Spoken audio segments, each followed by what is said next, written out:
bon, je prends la parole pour vous souhaiter la bienvenue à toutes et à tous. On pense que vu le temps qu'il est fait et le temps qu'il est, on va commencer selon les programmes que vous avez peut-être vus sur la table, on va commencer par une petite présentation de TETLA et d'ISF et le partenariat autour du projet PASEP 1, mais très court, parce que là on a déjà pris sur le temps. On s'attend à ce que les gens soient un petit peu plus à l'heure. On va supposer qu'il y a les embouteillages qui les empêchent. Et d'ici là, peut-être qu'on sera rejoint par d'autres personnes. Donc je suis Monsieur Yonga de l'association TETLA. Et vous êtes toutes et tous dans la bienvenue à ce temps d'échange que nous souhaitons avoir ensemble autour d'une thématique jusqu'ici absente ou très peu débattue dans les milieux militants. Donc au nom de l'association TETLA, mais surtout à toute l'organisation, donc je pense par exemple à Patrice Garizio, le président de l'association Survie, qui est là, mais qui ne sera pas ici sur la table pour le dire, et toutes les autres associations qui ont participé à la mise en place du contenu. Ceux et celles qui sont avec moi sur la table prendront la parole aussi dans ce sens-là, certainement. Donc je vous remercie d'avoir répondu présent à ce soir. Aujourd'hui, donc, l'accaparement des terres se fait à une allure galopante et l'on assiste donc à des délimitations brutales de la terre, des populations locales qui sont chassées de leur territoire avec en conséquence un déséquilibre sociétal, social et même familial. Et derrière, nous avons des populations qui perdent ainsi tout espoir de se prendre en charge pour ce qui est d'atteindre l'autosuffisance alimentaire. D'autres situations seront certainement décrites dans ce temps d'échange. De notre côté, finalement, nous sommes tous conscients de l'extrême urgence de la situation et donc, en tant que mouvement social ou personne de la société civile, nous nous organisons comme on peut, à la fois au local là-bas, mais aussi à l'international, dans les pays du Nord qui ont pris conscience des effets néfastes des accaparements des terres. Donc ce soir, après qu'Andrea, président de l'ISF Toulouse, qui est à côté, prendra la parole pour présenter en 10 minutes à peu près le partenariat TETLA-ISF autour du projet solidaire PASEP 1 et aussi les sensibilisations qu'on porte ensemble. Madame Rakoton Renib, si je prononce mal, excusez-moi, Rakoton Renib prendra la parole. Elle est la présidente donc, du collectif pour la défense des terres malgaches. Elle abordera le premier axe de notre temps d'échange, c'est-à-dire l'axe informatif. Mettre un éclairage sur ces problématiques, ces aspects juridiques, ces aspects, ce que c'est, les méthodes, et pour qu'on puisse après en débattre ensemble. Ensuite, je lancerai la projection d'une interview réalisée par l'association Graines au Cameroun sur un cas avéré d'accaparement des terres. Et puis notre doyenne de table, Edwige Skwarnek pour Peuple Solidaire, prendra la parole pour aborder le deuxième axe de notre temps de travail, c'est-à-dire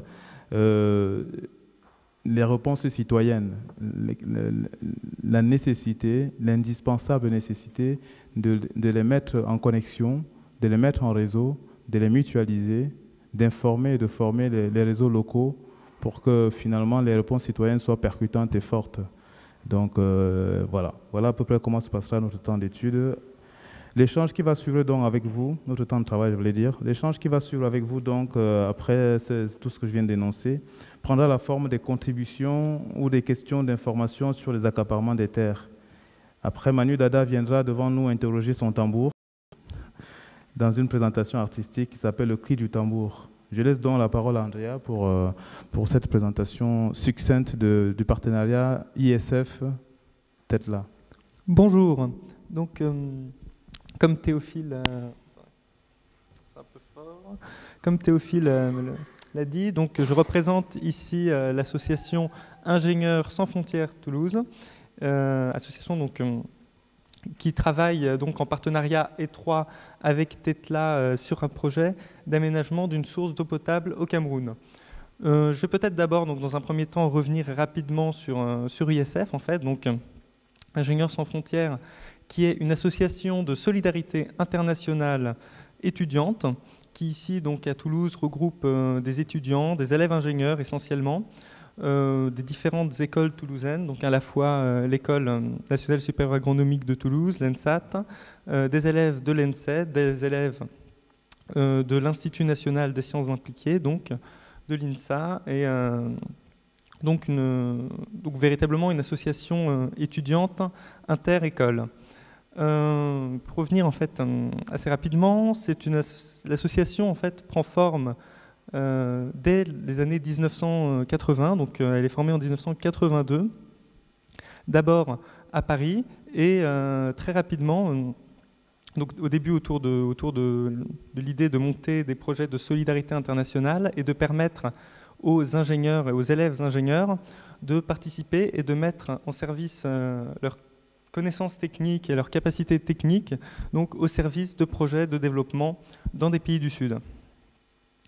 Et donc l'association d'abord a été fondée à Paris et puis très rapidement des antennes, des groupes différents ont été fondés tout à travers la France jusqu'à arriver aujourd'hui à plus d'une trentaine de groupes locaux dans la plupart des villes françaises et près de 3000 élèves ingénieurs au sein de l'association.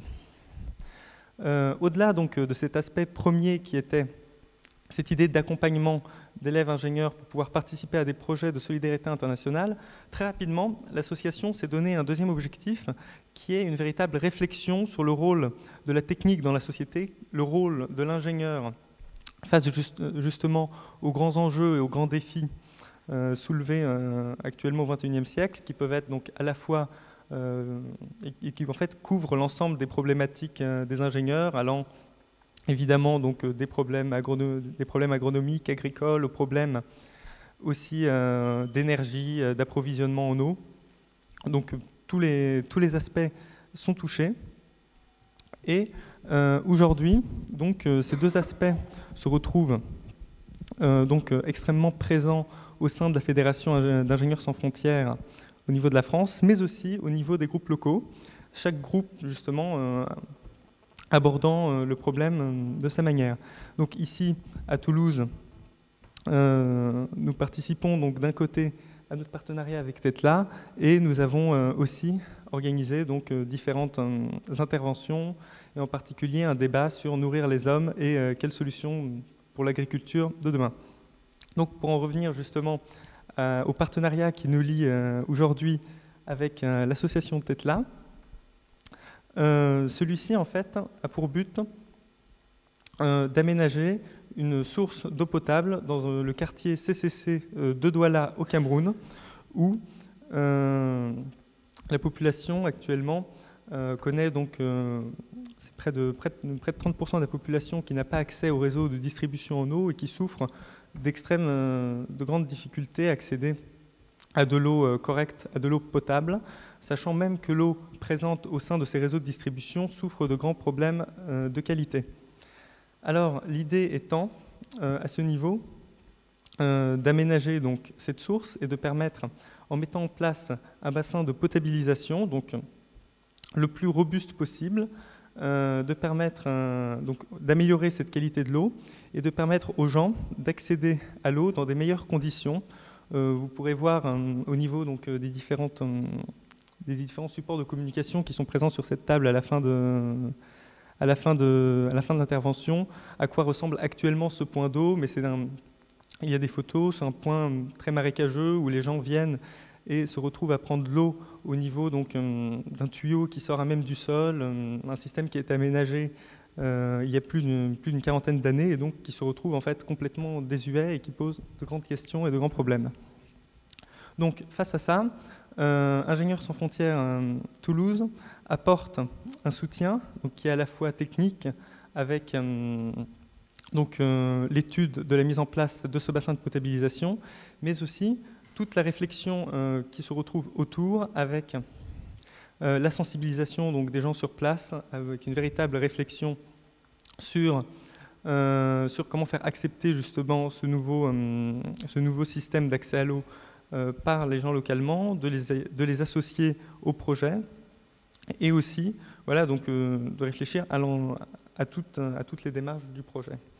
Donc, alors que justement l'association Tetla se retrouve à faire avec la connaissance qu'ils ont des lieux sur place, à faire le lien et à nous permettre justement de nous guider et permettre ensemble de mettre les différentes étapes. Je ne sais pas si Théophile a quelque chose à rajouter. Mais juste pour rajouter que ce partenariat va jusqu'à apporter des sensibilisations sur des thématiques qui sortent du domaine de l'eau. On a par exemple le projet de création d'un point livre au Cameroun et puis les projets d'aménagement des puits d'eau existants, puits d'eau forêt. Il y a plein de projets sur la table, à la fois de l'aspect technique, comme on l'a dit, mais aussi on porte ensemble des actions de sensibilisation comme celle-là, d'information sur des thématiques de solidarité internationale de façon globale. Bien, alors donc, après cette petite présentation, donc, je vais laisser la parole directement à Madame Arakotontre Nib, Mamie, pour qu'elle nous éclaire un peu sur ce problème très actuel des accaparements des terres. Merci. Merci beaucoup et merci infiniment à TETLA et à ISF de nous avoir invités et de nous permettre de parler de ce sujet brûlant. Merci infiniment également à Survie Toulouse, qui a été la première association à avoir soutenu, diffusé tous les communiqués du collectif pour la défense des terres malgaches fin 2008, quand nous avons été créés. Le soutien de Survie 31 a été tellement fort qu'il est sorti, il a été publié dans les journaux malgaches que c'est Survie 31 qui a créé le collectif pour la défense des terres malgaches et nous avons dû faire une mise au point dans la presse. Donc merci infiniment pour votre soutien depuis le début, constant pendant ces années jusqu'à présent. Oui, donc comme il a été dit, nous sommes des membres du collectif pour la défense des terres malgaches qu'on appelle en abrégé collectif TANI. Et nous travaillons sur l'accaparement des terres, qui est un phénomène qui n'est pas nouveau, puisque les plus célèbres phénomènes d'accaparement que nous connaissons dans l'histoire sont l'accaparement des terres des Indiens d'Amérique, puis la colonisation. Mais depuis l'année 2008, suite à une série de problèmes économiques, notamment la crise alimentaire et la crise financière, de nombreux accords transnationaux sur de très vastes surfaces en 2008 ont commencé dans le monde entier, et en Madagascar en particulier. On peut définir l'accaparement des terres comme étant le phénomène d'appropriation foncière à grande échelle par des investisseurs privés ou des acteurs nationaux. Certains parlent de pression commerciale sur les terres, et ces investissements ont pour conséquence une prise de contrôle et une concentration des terres sur de grands propriétaires, de grands groupes. Ces processus d'accaparement des terres prennent différentes formes. D'une part, l'achat, c'est-à-dire la vente par le propriétaire, ou la location par des baux amphithéotiques ou des baux de long terme, ou par des dons de grandes quantités de terres. Tous ces cas existent dans le monde. Les achats sont très nombreux. Les locations, d'une manière générale, nous les considérons, pas que nous, mais l'ensemble des organisations qui travaillent sur les accaparements des terres, les considèrent comme des achats à quelques différences près, dans la mesure où le paysan ou le propriétaire ou l'État propriétaire perd tout contrôle sur l'utilisation des terres. Et dans certains cas, nous avons carrément des dons, comme au Mali, dans le cadre de la Libye. Et donc cette privatisation des terres qui était soumise à des régimes fonciers coutumiers va entraîner un changement profond des modes de gestion. Je reviendrai sur les régimes coutumiers. Et cette concentration des terres va amener donc un grand développement de la propriété privée. Les transactions les plus médiatisées sont celles qui sont liées à des investissements étrangers, mais comme dit auparavant, cet accaparement des terres peut être aussi le fait de riches nationaux aux dépens des populations. Les Malgaches dans la salle savent sûrement à quoi je fais allusion. Et donc, ce que je vais développer, j'ai oublié de le dire, ce n'est pas du tout le résultat de mes inventions ni de mes réflexions. De nombreuses ONG dans le monde travaillent sur le sujet et ont publié différentes choses. Et donc, c'est cela que j'essaie de synthétiser. Et donc en 2009, environ 45 millions d'hectares de terre ont été vendus à des investisseurs privés. Et l'ensemble de ces investissements fonciers, lorsqu'on a fait les études sur les conséquences au bout d'une année, puis de 2, puis de 3 années, ont montré que ces investissements sont dommageables d'une façon ou d'une autre sur les populations, car les plus touchés sont souvent les petits agriculteurs qui ont pourtant un rôle crucial dans la lutte contre la faim. Ces achats de terres ont augmenté beaucoup en 2008 et en 2009.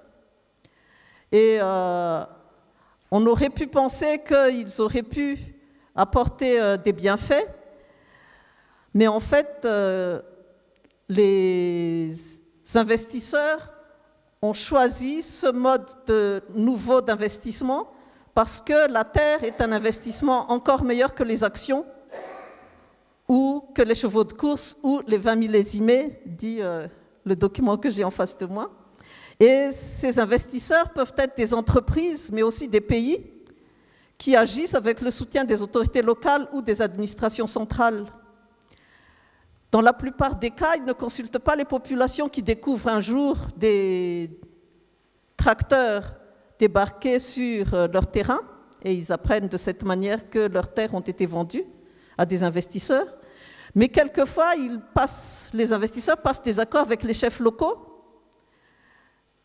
qui gèrent plus ou moins avec les populations.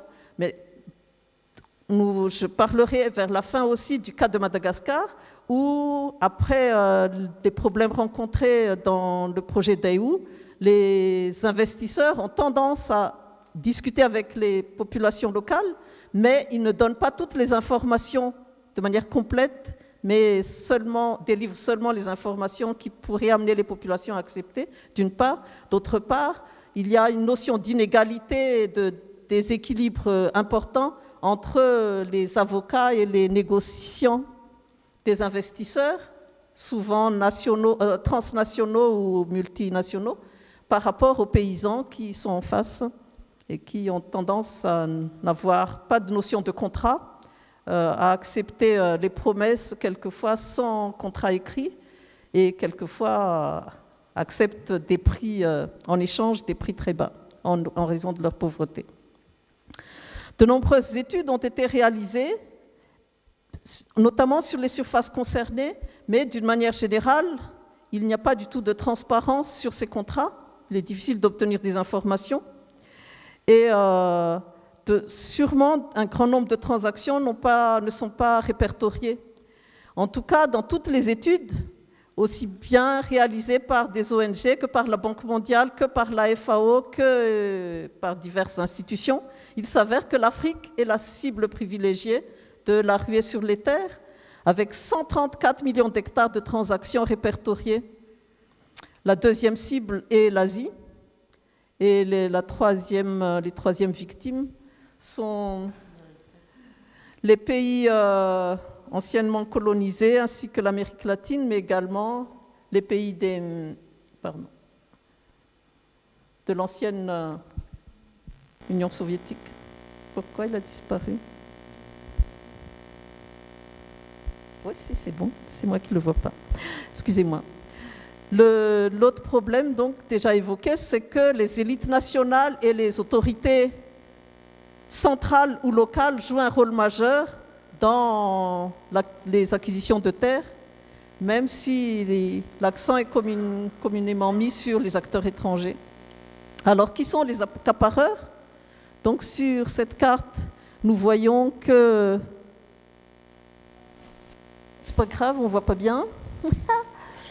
Les plus grands, ce sont les États, principalement des pays qui n'ont pas beaucoup de surface cultivable pour assurer la sécurité alimentaire de leur population, en particulier le Japon et la Corée du Sud, ou des États qui ont de vastes surfaces mais qui anticipent, comme la Chine, et d'autres pays qui ont des problèmes d'eau importants, comme les pays du Golfe ou par exemple l'Arabie saoudite.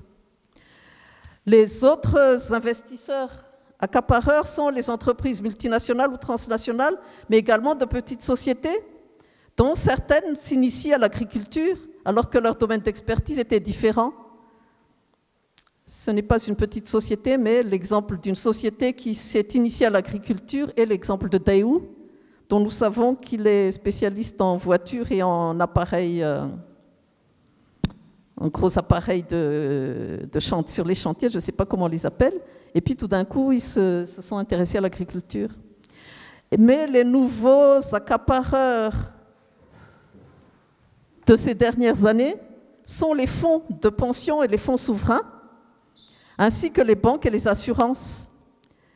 Alors les fonds souverains, je ne saurais pas trop les expliquer parce que je ne suis pas économiste, mais les fonds de pension, quand les fonds de pension accaparent les terres et investissent dans ce domaine, en fait, ce sont nos épargnes et nos sous en vue de notre pension de retraite plus tard qu'ils sont en train d'utiliser. Et l'ONG Graines, qui a, dès 2008, sensibilisé, identifié la gravité de ce problème, mène des recherches importantes sur les actions de ces fonds. Alors, les raisons de ces accaparements sont principalement donc les produits alimentaires destinés à l'exportation vers les pays investisseurs, mais également ces accaparements sont également destinés aux agrocarburants, et en particulier les pays européens sont les principaux accapareurs dans ce domaine, puisque selon une directive européenne, je ne sais plus en quelle année, mais très prochainement, 20% de l'énergie utilisée doit être d'origine agrocarburant. Et pour réaliser cette directive qui est en fait contraignante, c'est-à-dire qu'aucun pays européen ne pourra y échapper, les pays européens utilisent des terres dans les pays du Sud principalement pour les agrocarburants. Donc les conséquences, c'est au détriment des terres utilisées pour la culture vivrière et nourricière des pays cibles.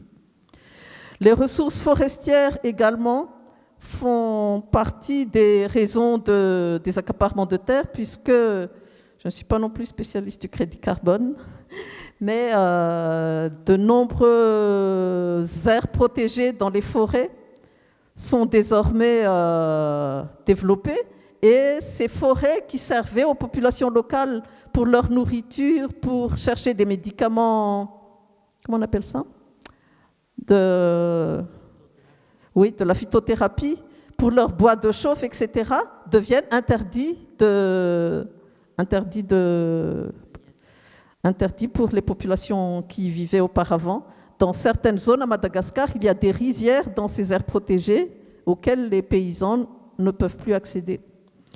L'autre source, c'est le tourisme, puisque le développement des grands complexes touristiques amène les États à vendre des terrains ou à louer.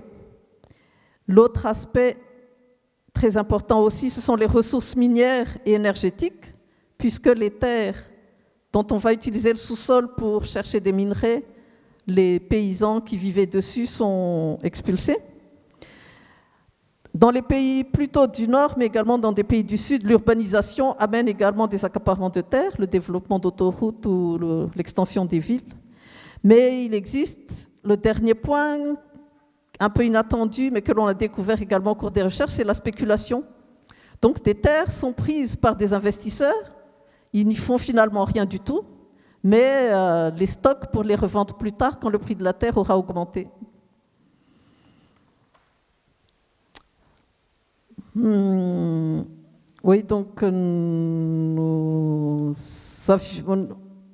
les différentes recherches ont montré qu'en Afrique, les pays les plus ciblés, les plus victimes sont l'Éthiopie, le Libéria, le Mozambique et le Soudan. C'est le résultat des études, mais en cherchant, en regardant les nouvelles données, on trouve de nombreux pays autres. Ouais, donc ça c'était les fonds de pension. Et je pense que c'est tout. Non, je n'ai pas mis de PowerPoint sur tous les aspects. Excusez-moi, je n'arrive pas à lire. Oui, et donc la FAO remarqué qu'il y a eu une grande envolée des transactions en 2008 et 2009, à la suite de la crise alimentaire mondiale. Merci. Depuis, les ventes ont un peu reculé, mais continuent toujours. Et selon la FAO, c'est une bombe qui peut exploser si on ne s'en occupe pas correctement et rapidement. Alors que la Banque mondiale fait partie des institutions financières qui ont plus ou moins, ou plutôt plus, poussé et motivé les investisseurs à travailler sur les terres, une étude a été publiée en 2010 où la Banque mondiale accepte aussi que l'effet de ces accaparements de terres a été plutôt néfaste que positif pour les pays hôtes.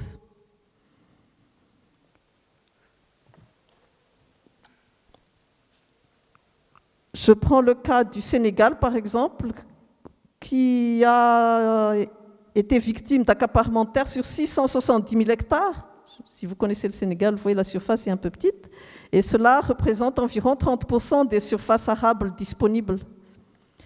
À Madagascar, entre 2005 et 2009, les terres qui ont fait l'objet de transactions, dont certaines ont été développées, d'autres sont mises en friche en attendant une revente sûrement, mais également à cause de la crise politique, des investisseurs ont dit qu'ils attendraient un peu.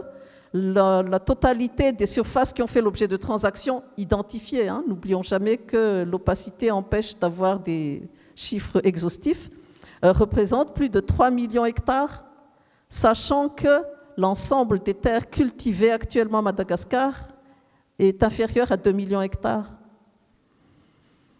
Donc, le principal conséquence négative de ces accaparements des terres est l'expulsion des paysans qui vivaient sur ces terres à cause des droits coutumiers, sur lesquels je reviendrai tout à l'heure, qui ne sont pas reconnus par les lois des pays concernés.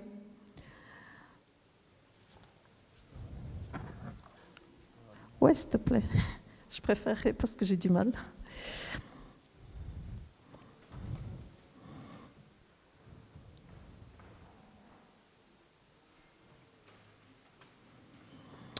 Sinon, donc, la Banque mondiale, dans son étude, a répondu aux questions relatives à pourquoi l'Afrique est-elle la région la plus ciblée. La première réponse, c'est le prix bas des terres. Quand on compare les prix dans les différents pays, des pays accapareurs et de l'Afrique, les prix en Afrique et à Madagascar sont bas. Le deuxième point, c'est la faiblesse de la gouvernance, c'est-à-dire que les autorités prennent des décisions sans consulter, sans tenir compte et sans donner la priorité aux intérêts de la nation et de la population, mais ont tendance à être victimes, mais ils ne sont pas victimes, et à jouir de la corruption.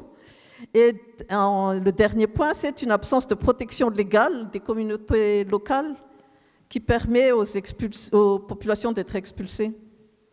Et donc, ces investissements ne rapportent presque rien aux communautés touchées en termes d'emploi ou d'indemnisation, en plus du fait que les conséquences à terme sur le pays est un problème de sécurité alimentaire.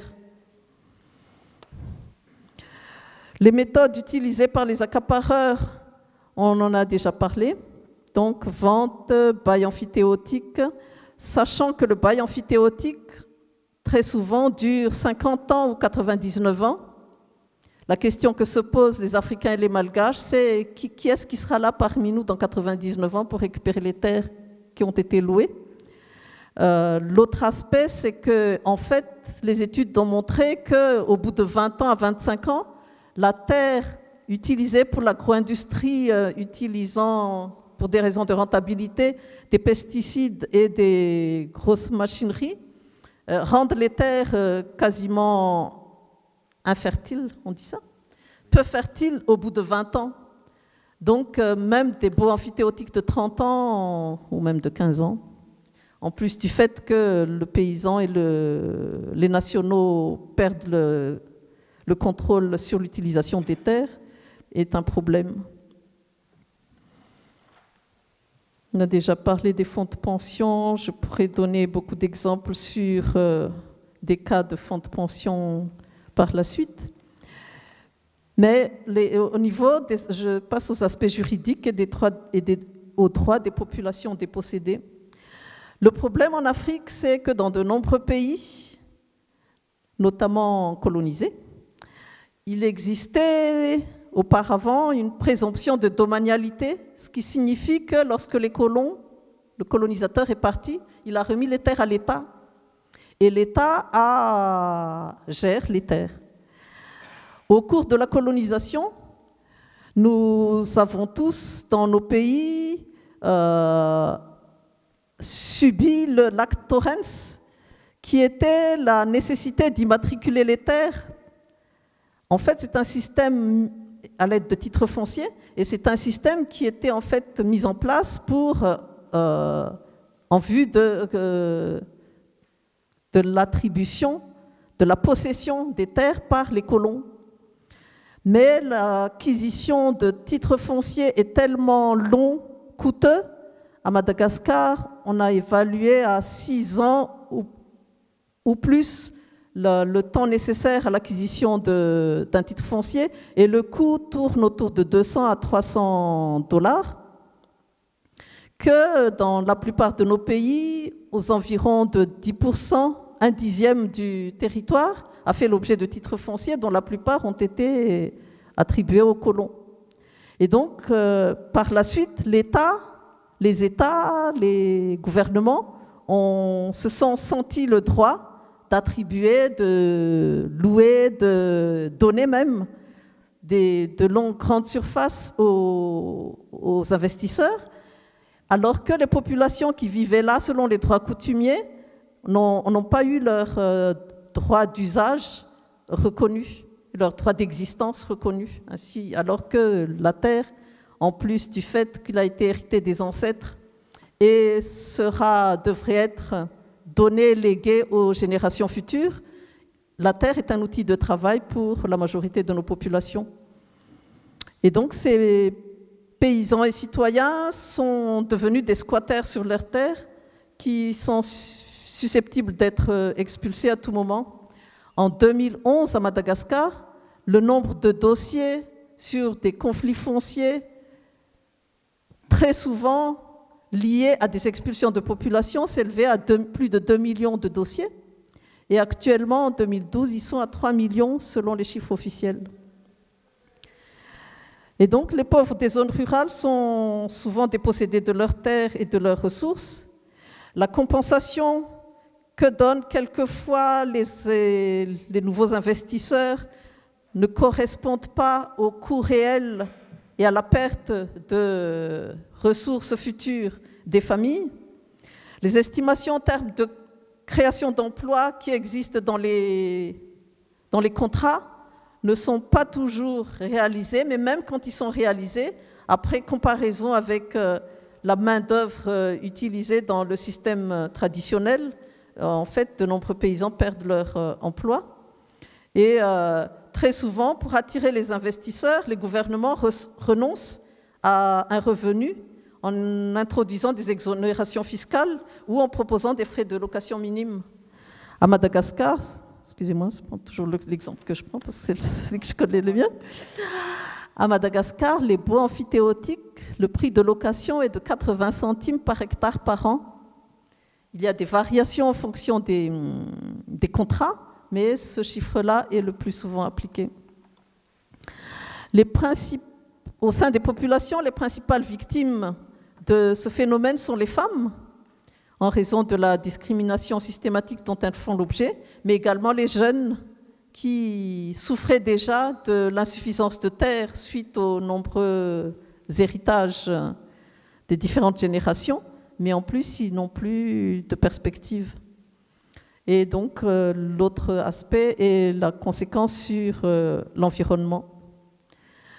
Le grand aspect qui a été identifié est également le problème de l'eau, puisque les investissements des nouveaux venus nécessitent beaucoup d'eau.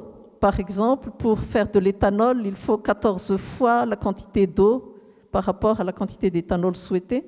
Pour les agrocarburants, la même chose. Et donc, l'eau, très souvent déjà insuffisante dans nos pays, diminue au niveau de la disponibilité pour les paysans agriculteurs. Et d'autre part, les prix alimentaires augmentent puisque très souvent, l'arrivée de ces investisseurs fait changer le mode de vie dans les villages et les environs et provoque une grande inflation des prix. Et donc, on pourra en reparler au niveau des questions sur les conséquences. 2 minutes, d'accord. Donc, voilà une situation du foncier à Madagascar. Système traditionnel où 80% de la population malgache sont paysans et ruraux et plus de 50% sont illettrés. Donc, vous voyez le rapport avec la rédaction des contrats, très souvent en anglais d'ailleurs, dans ce pays francophone. Il y a eu en 2005 et à d'autres années, à d'autres moments, dans d'autres pays africains, une réforme foncière qui a amené à la mise en place de certificats délivrés par les communes plus facile, plus rapide et moins coûteux à obtenir, mais tout cela ne résout pas le problème. Et donc, oui, et sinon, les familles, les surfaces qu'elles occupent sont petites. Et donc, la lutte est tout à fait inégale par rapport aux grandes surfaces des agro-industries qui arrivent. Vous avez là une carte des régions convoitées par Daewoo. C'était donc en fin 2008. Les Malgaches ont appris l'existence de ces négociations et de ces transactions par la presse internationale. Et il s'agissait de 1 300 000 hectares qui ont failli partir.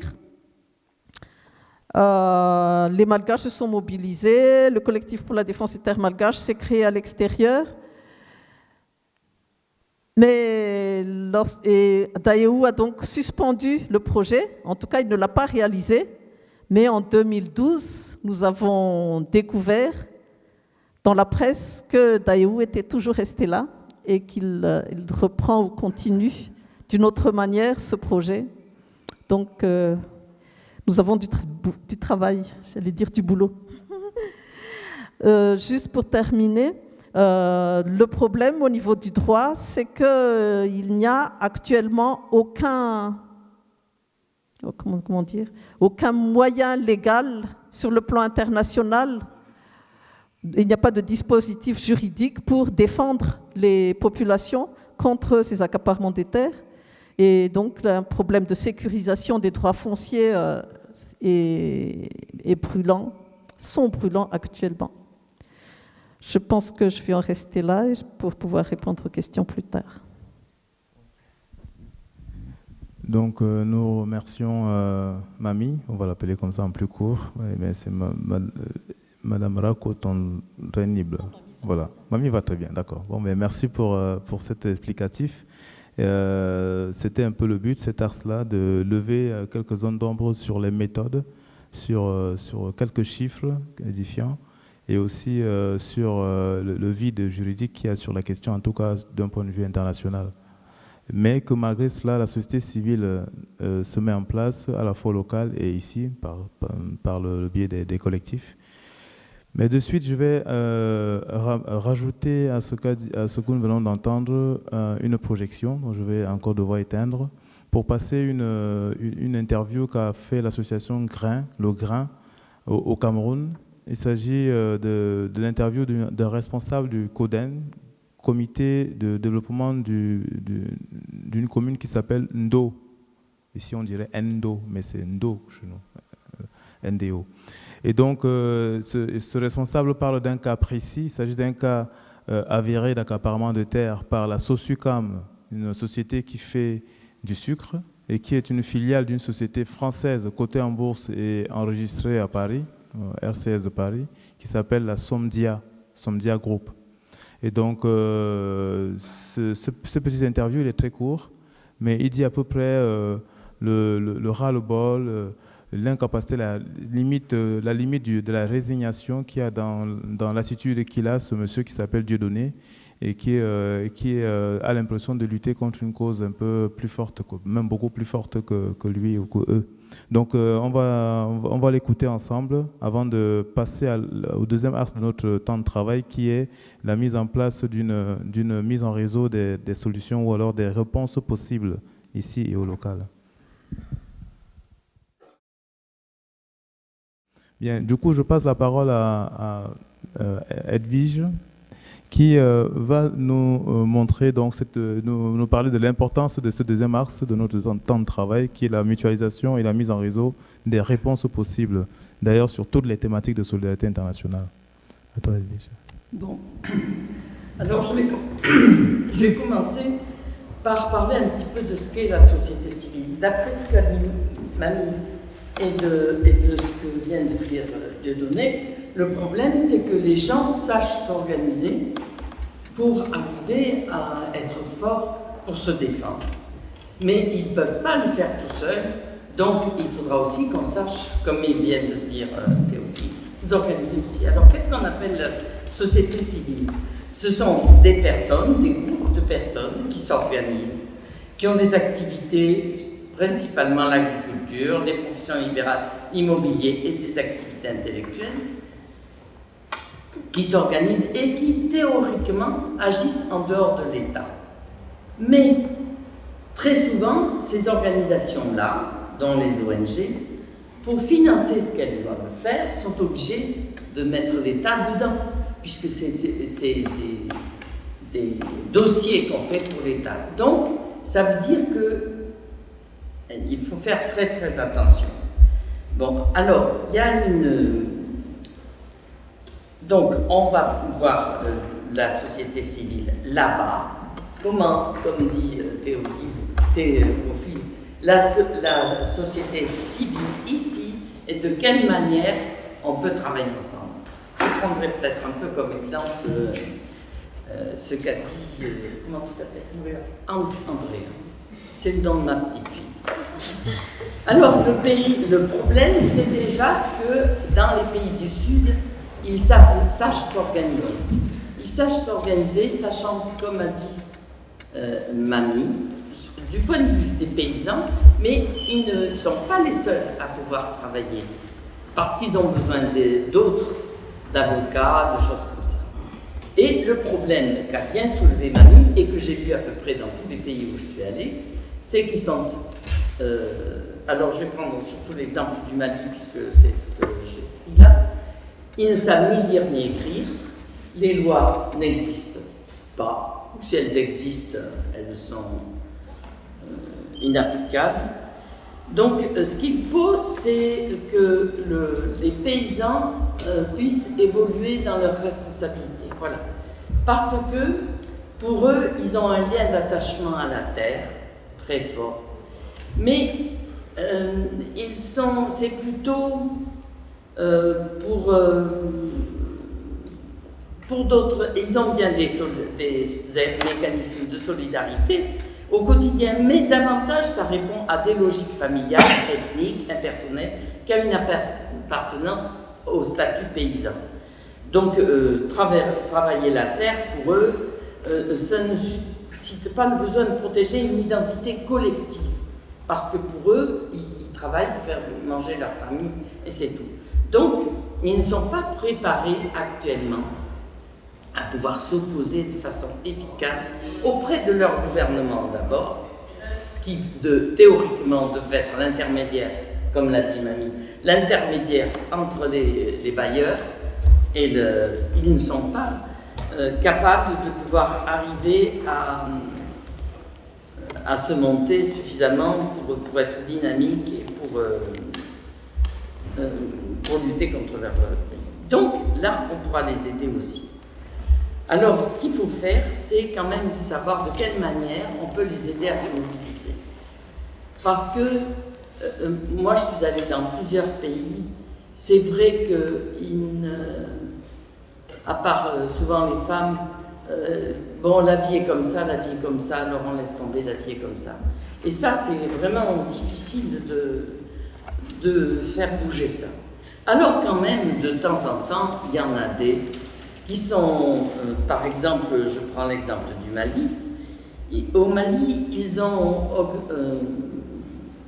organisé une réunion en 2009 concernant la souveraineté alimentaire. Et de là, il est ressorti que leur souveraineté alimentaire dépendait vraiment de leur agriculture. Donc, qu'ils devaient s'organiser pour la protéger. Alors, c'est parce que la souveraineté alimentaire, c'est la possibilité, le droit des peuples à une alimentation saine, dans le respect des cultures, produite à l'aide de méthodes durables et respectueuses de l'environnement. Donc, comme disait lui, quand on met des cochonneries sur les terres, c'est fini. Et cette souvenir, donc, ça place les producteurs et les consommateurs d'aliments au niveau de systèmes et de politiques alimentaires, en lieu et place des exigences des marchés. C'est-à-dire que les marchés, eux, ils veulent le plus de trucs possible pour gagner le plus d'argent. Et donc le reste, c'est pas leur problème. Alors, après Niéli,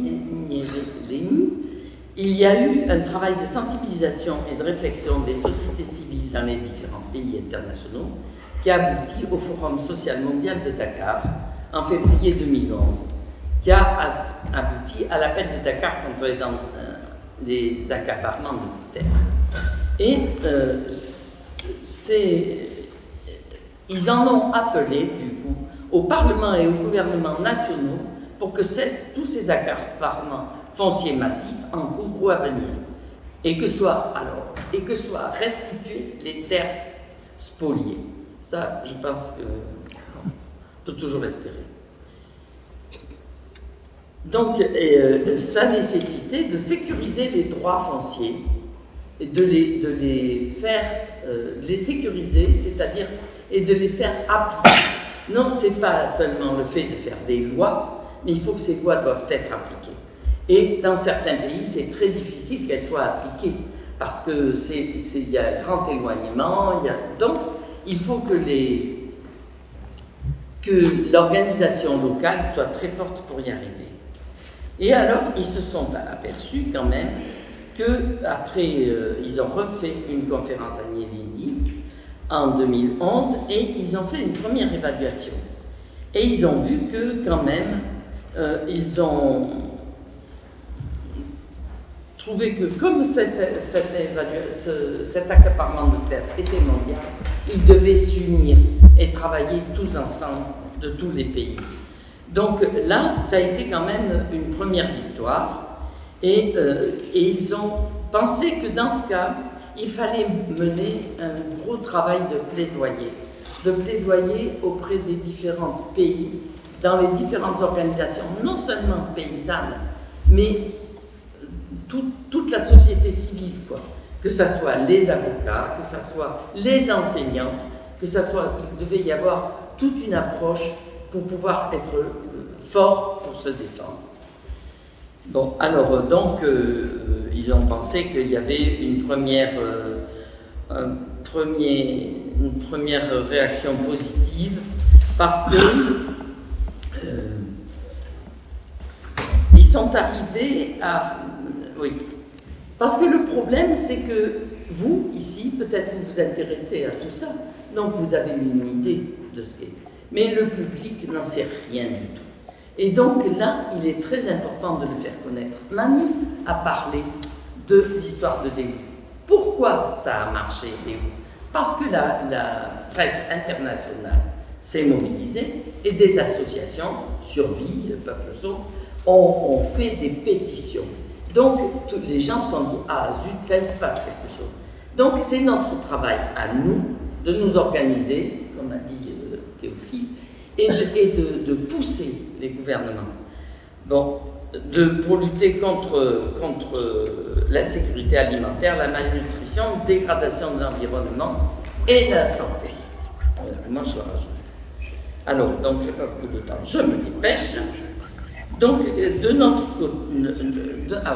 notre côté, nous devons, comme a dit Théophile, nous organiser entre nous. Sachant que la colonisation est terminée. Donc, il n'est pas question que nous allions là-bas pour imposer quoi que ce soit. Il faut commencer par les écouter leurs organisations qui se sont, j'espère, vraiment sensibilisées et organisées, les écouter et de voir quelles petites choses on peut leur amener avant même l'argent. Il n'est pas question de leur donner des leçons, il est question qu'ils sachent qu'on les comprend, qu'on peut leur amener quelques petites idées. Du coup, je vais prendre ce qu'il a dit. C'est très bien, l'ISF, c'est très bien de faire des puits, d'arranger l'eau. Mais il y a avant ça, en même temps que ça, il faut penser à l'hygiène, et en particulier aux latrines. Parce que moi, j'ai été voilà, dans un quartier pourri, dans un quartier, mais tout ce qu'il y a de pourri, où ça sentait extrêmement mauvais parce qu'il n'y a pas de latrine. Donc, vous voyez, il y a toute cette approche quand on va faire des constructions avec eux pour discuter et leur montrer voilà, que c'est très important. Donc, voilà. Donc, nous, je pourrais encore en donner d'autres exemples, mais donc, ce qu'il nous faut faire, c'est faire beaucoup d'informations, nous réunir, nous savoir exactement ce qu'on va faire. Et notre action, on n'a pas le droit d'imposer à leur gouvernement, nous, les ONG extérieures, au gouvernement de Madagascar, du Cameroun, on ne peut pas imposer quelque chose. Mais par contre, nous avons un gouvernement, et que ce gouvernement fait partie de la FAO, de la CDEAE, etc. Donc, c'est notre force doit être là, c'est de manifester lourdement et de les aider à prendre les décisions et à les faire appliquer. Est-ce que ça suffit comme ça? Ou bien... Ah oui, et puis je pense qu'effectivement, puisqu'on a une approche des lois foncières internationales, les aider aussi peut-être à les analyser, ça. Et puis, il y a un autre aspect énorme, c'est que c'est très bien, mais toutes ces entreprises qui sont françaises, on peut très bien aussi jouer sur elles. On peut faire du lobbying, on peut les mettre en difficulté vis-à-vis de la population. Donc tout ça, c'est quelque chose qu'il faut qu'on travaille, comme a dit Théophile, ensemble. Et je pense que, bon, les ONG... Hein? Je pense que dans une minute, il va falloir qu'on donne la parole et peut-être le reste du développement. Bon, voilà, oui, c'est ce que je te disais, que je ne voulais pas parler, je préférais répondre. Donc, dans nos associations, par exemple, avec ISF, sur ce projet, eh bien, il y a un groupement qui travaille de la santé, par exemple, ou de l'organisation de la santé, de l'hygiène. Bon, alors, je me tais. Voilà, 15 secondes. Non, ça y est, je me tais. J'écoute. Donc, nous sommes arrivés à ce niveau-ci de notre temps d'échange. Nous allons passer un micro dans la salle. Et si vous avez des questions ou des contributions, tout simplement, pour éclairer les lanternes de nous tous, d'ailleurs, sur les questions des accaparements de terres, sur les questions de mobilisation citoyenne, sur les réponses possibles ici et là-bas, sur les mises en réseau des différents collectifs dans les lieux où les accaparements ont lieu. Si vous avez des éléments de contribution, faites-nous partager et qu'ainsi ça se passe. Oui, voilà.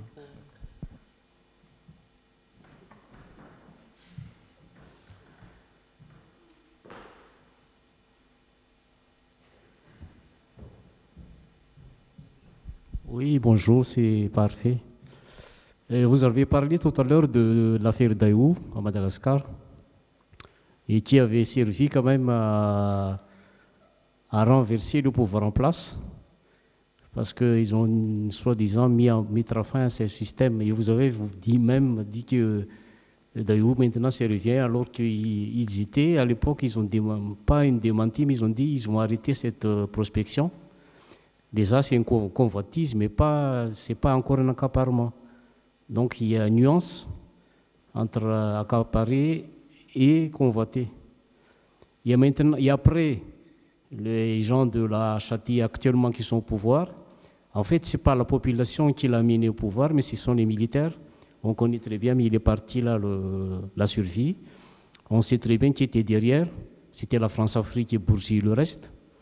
Et le loup et tout ça, vous connaissez très bien tout ça. Et maintenant, je ne sais pas si vous avez oublié, mais maintenant c'est la société indienne Varun qui a pris des terrains à Madagascar. Et maintenant, est-ce qu'il y a, comme la Châtie, pourquoi on a renversé maintenant aussi ce pouvoir alors qui donne des terrains aux autres? Et puis après, il y a aussi, comment on appelle ça, les Russes qui sont maintenant à Madagascar, avec leur tank et tout le reste, et qui prospectent l'or à Madagascar. Et les paysans là-bas, ils ont connu leur présence là-bas, ils ont peur. Et comme les militaires là-bas, ils défendent leurs intérêts plutôt que le peuple, et surtout mettre en otage celui qui prend le pouvoir.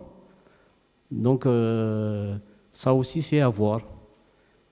Parce que faire de cette convoitise une raison pour faire un coup d'État, et puis après faire pire que ce qui était, pas la convoitise, mais pas l'accaparement, mais la convoitise, pour le transformer en autre chose, quoi. Donc j'aimerais bien que vous en parliez un peu de ça. Merci. Alors, je ne sais pas s'il faut prendre une série de questions avant et le faire par salve, ou alors si on peut intervenir directement. Je pense que, pour reformuler un petit peu d'après ce que j'ai entendu, en fait, je crois qu'il y a besoin ici de faire la différence entre une prospection qui est faite afin d'aboutir, peut-être, sait-on jamais, sur un accaparement de terre et l'accaparement des terres en lui-même. Voilà, donc donc, donc votre question doit concerner certainement le premier axe d'échange que nous avons, c'est-à-dire clarifier ce qui est un accaparement de terre et ensuite voir quelles sont les solutions à apporter. Je passe la parole à Mamie. Merci beaucoup et merci pour la question. Alors, l'affaire Daewoo était un projet d'accaparement de terre. Nous avons vu de nos yeux un papier, je ne sais plus comment on appelle ça, qui ressemble à un protocole d'entente daté du 15 juillet 2008, signé entre les autorités et les représentants de Daewoo et l'IDBM, Economic Development Board of Madagascar, chargé de faciliter les investissements à Madagascar à l'époque et jusqu'à maintenant, qui donnait l'autorisation de prospecter les terrains. Et donc, si on n'avait pas arrêté le processus, ce serait devenu un véritable accaparement de terre sur d'immenses surfaces. Et c'est ce qui a rendu l'affaire Daewoo emblématique pour l'accaparement de terre dans le monde entier. Tout le monde dans le monde entier cite Daewoo dans tous les documents comme exemple suprême de projet d'accaparement de terre. Je le remplace par convoitise sur la carte puisque ça ne s'est pas fait sur ces terrains-là. Mais on va rester en 2008. En 2008, le collectif a été créé pour s'opposer à ce projet. Si vous allez sur notre site, dont l'adresse est terremalgache au pluriel toutcollé.info, vous verrez que dès le 29 décembre 2008, nous mettons une mise au point pour dire que nous n'appartenons à aucun parti politique et à aucun groupe politique et que nous ne participerons à aucune manifestation pendant les semaines à venir parce que les politiciens qui étaient en train de renverser le pouvoir en place pour différentes raisons, en particulier, moi, dans ma tête, je retiens 3 points.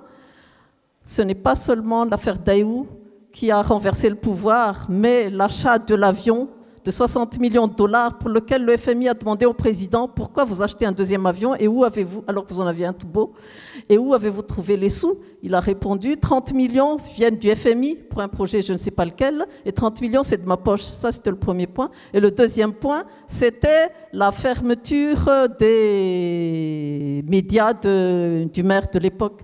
Et donc, à Paris, il y avait effectivement des manifestations qui commençaient à nous détourner notre action dans ce sens, et nous avons fait cette mise au point. Donc, dans ce document de coordination Sud, nous sommes le cas numéro 2 sur les 6 présentés.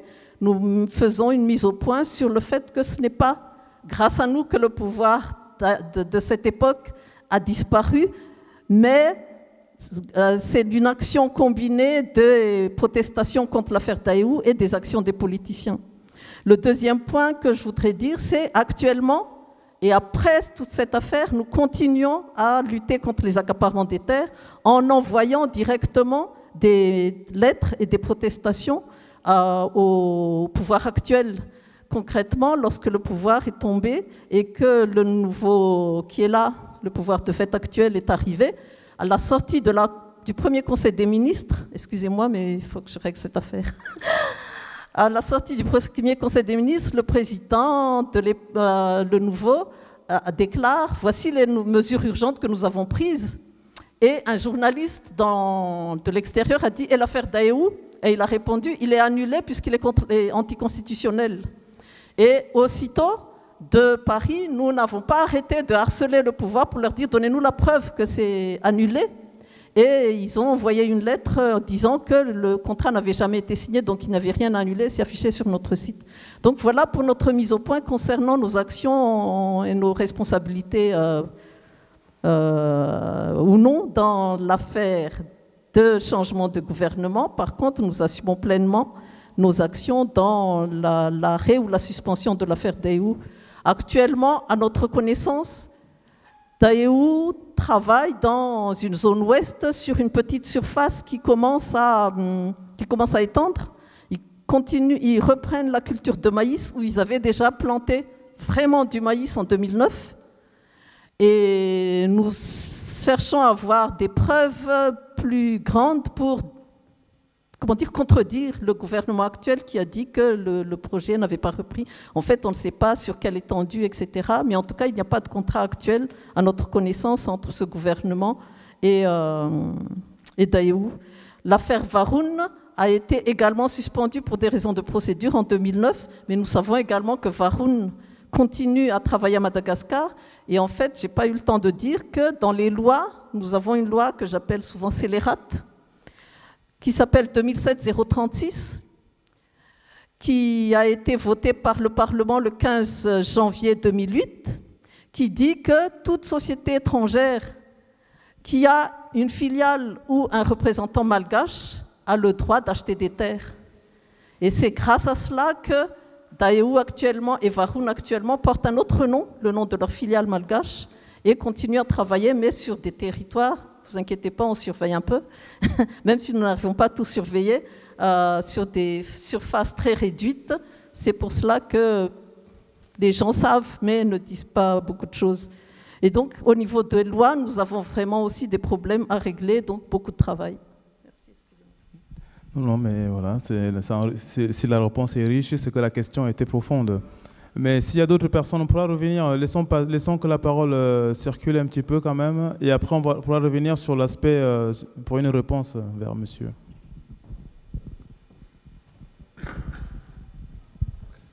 Bonjour, moi c'est Bruno, mais après tout le monde s'en fout et vous avez bien raison. Alors là, je reviens d'un campement de Rome, en fait, c'est pas extraordinaire en fait, et on cherche des terrains pour pouvoir amener tout le monde à vivre, juste vivre.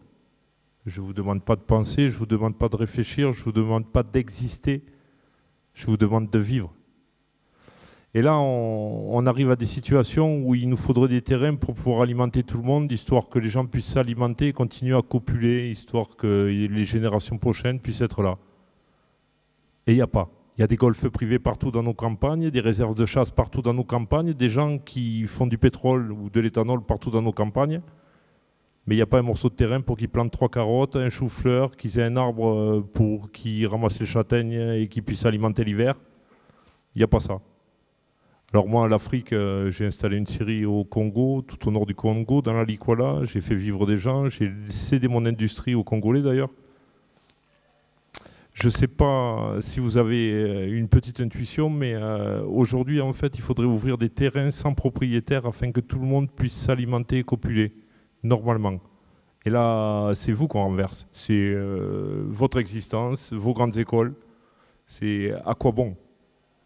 À quoi bon détourner tout ça? À quoi bon détourner le fait de pouvoir s'alimenter et copuler? À quoi bon? À fabriquer des pauvres. Pourquoi? Pour des services publics que sont la santé, la sécurité et le social. Je vous rassure ici, on les vend tellement bien à l'étranger, nos services publics, qu'il est hors de question en France qu'on arrête de fabriquer les asociaux, les malades et les hors-la-loi. Le grossiste de tout ça, l'asile. Non mais c'est bien fait, hein, vous cassez pas la tête. Hein. Par contre, les solutions, on les a. Mais les solutions, on ne veut pas les mettre en place. Quand on me parle de graminées, de champs de maïs, de champs de blé, de champs de canne à sucre, je dis c'est lamentable. Je dis c'est quoi la permaculture? Quand c'est qu'on va faire du picking, de la cueillette? Quand c'est qu'on met la nutrition sur les arbres? Quand c'est qu'avec 100 mètres carrés, c'est-à-dire 10 mètres sur 10 mètres, on réalise autant de production que sur 1 hectare, voire 1,5 hectare avec certains arbres, si on les a bien taillés? Alors, attaquons les bons sujets, gérons les bons sujets. Sur Madagascar, j'avais entendu parler d'une mine de nickel, je crois, qui n'a pas vu le jour, en fait, par rapport à un lagon qui était existant.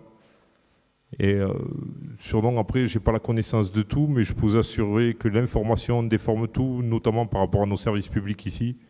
Donc c'est lamentable à tous les niveaux. Quand je vois des gens comme le Qatar, qui sont en train de revenir donner la sélection des dépêches AFP à Paris, je trouve ça encore plus lamentable. Donc je ne sais pas trop où on va. J'espère que ça va aller mieux et qu'on va pouvoir traiter les bons problèmes comme il faut les traiter. Donc, merci pour cette contribution assez élargie.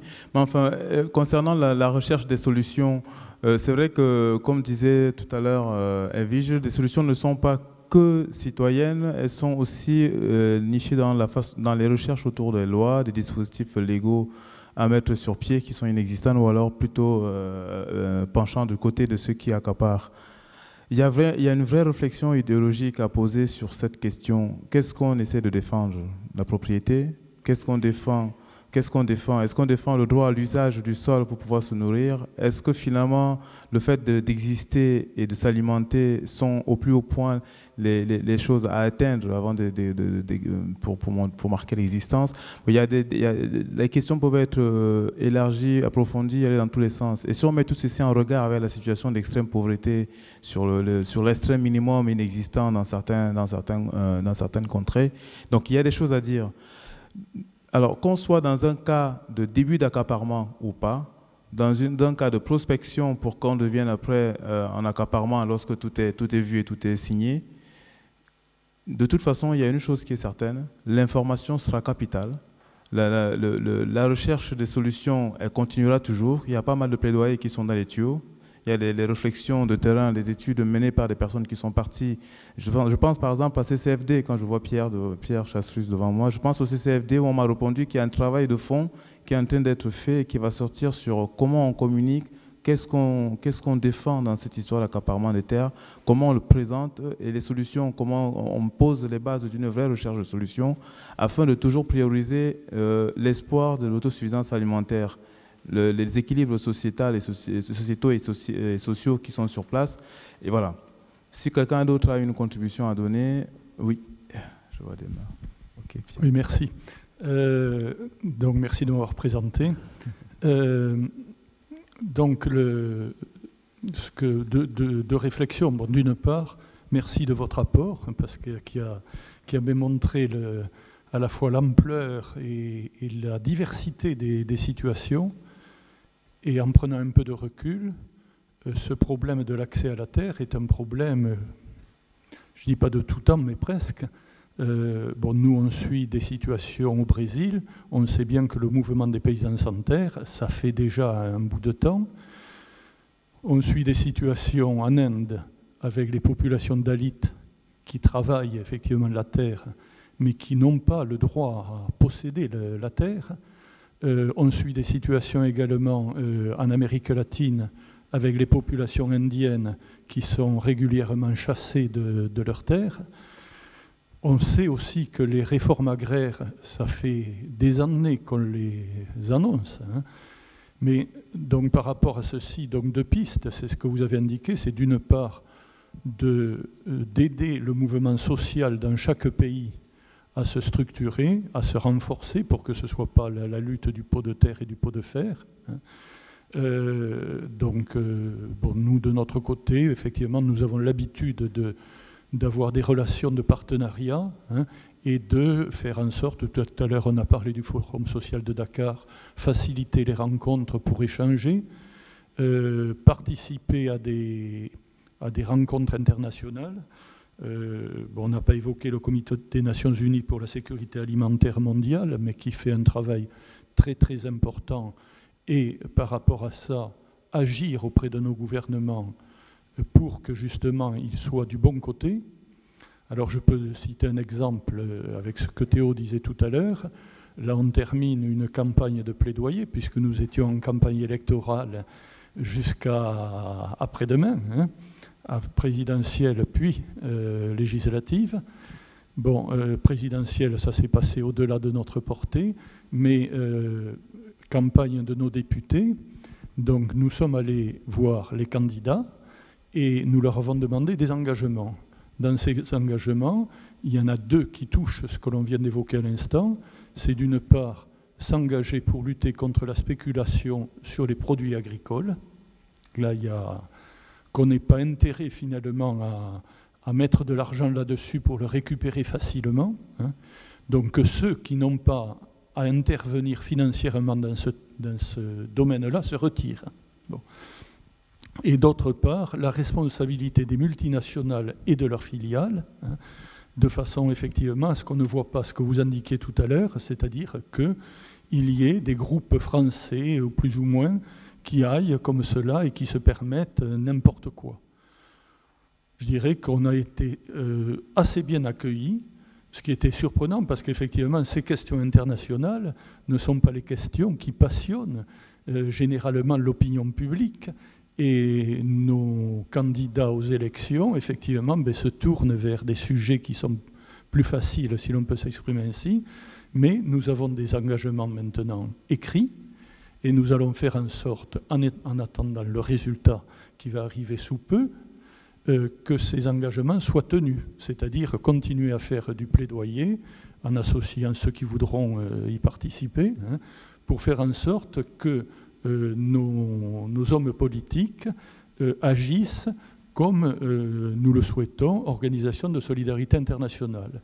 Et dernier point, nous sommes en Midi-Pyrénées, tout à l'heure on parlait de région.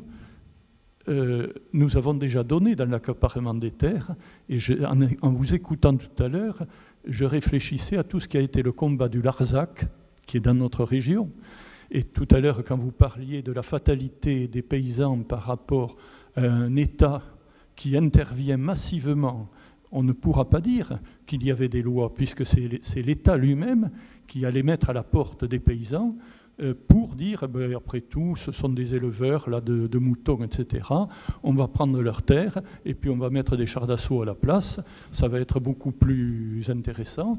Et je pense que tout ce qui a été fait à ce moment-là pendant 10 ans, effectivement, il faut le retravailler, échanger entre nous, parce que dans des contextes différents, il y a des choses, je pense, à prendre. Et puis le deuxième aspect, les multinationales et leurs filiales à Toulouse on a donné, parce que AZF, c'est pas si vieux que ça, et effectivement, quand il y a des groupes de multinationales qui font des catastrophes comme ce que l'on a vu, effectivement, il faut qu'elles payent.